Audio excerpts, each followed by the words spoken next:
Question number 10 என்ன கொடுத்துருக்காங்க பாருங்க. உவமையால் விளக்க பெறும் பொருத்தமான பொருளை தேர்ந்தெடுத்து எழுதுகன்னு கொடுத்துட்டு சரியான விடையை தேர்ந்தெடுன்னு கொடுத்துருக்காங்க. சரியான விடை பார்த்தீங்கன்னா மடை திறந்த வெள்ளம் போல அப்படின்றது தடையின்றி மிகுதியாக இருத்தல் அப்படின்றது அதுக்கான பொருள். அதாவது நம்ம தோட்டத்தில் நீர் பாய்ச்சிட்டு இருக்கப்போ அந்த மடையை திறந்து விடுறப்ப தண்ணி எப்படி தடையின்றி வேகமாக போகும் அதை தான் குறிக்கிறாங்க.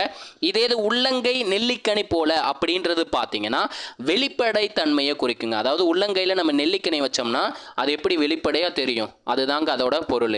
அதே மாதிரி விழலுக்கு இறைத்த நீர் போலினா பயன் இல்லாமல் இருக்கிறது தான் விழலுக்கு இறைத்த நீர் போல அப்படின்னு நம்ம பாட்டியெல்லாம் சொல்லுவாங்க பார்த்தீங்களா. ஒரு செயலை செய்கிறப்போ விழலுக்கு இறைத்த நீர் போல அப்படின்ற மாதிரிலாம் நம்ம பாட்டியெல்லாம் சொல்லி கேள்விப்பட்டிருப்போம். அதே மாதிரி நெல்லிக்காய் மூட்டையை கொட்டினார் போலங்கிற நெல்லிக்காய் மூட்டையை கொட்டுறப்ப எப்படி அந்த நெல்லிக்காய் வந்து செதறி செதறி ஓடும். அப்போ அந்த செதறப்போ ஒற்றுமை இருக்கான்னு பார்த்தீங்கன்னா அந்த இடத்துல ஒற்றுமையே இருக்காது. அப்போ இதுக்கான பொருள் பார்த்தீங்கன்னா ஒற்றுமை இன்மை அப்படின்றதான் இந்த கொஸ்டினுக்கான சரியான பொருளாக இருக்கும். இதில் சரியானது எதுன்னு கேட்டிருக்காங்க. ஆப்ஷன் பின்றதான் சரியாக பொருந்தி இருக்கு.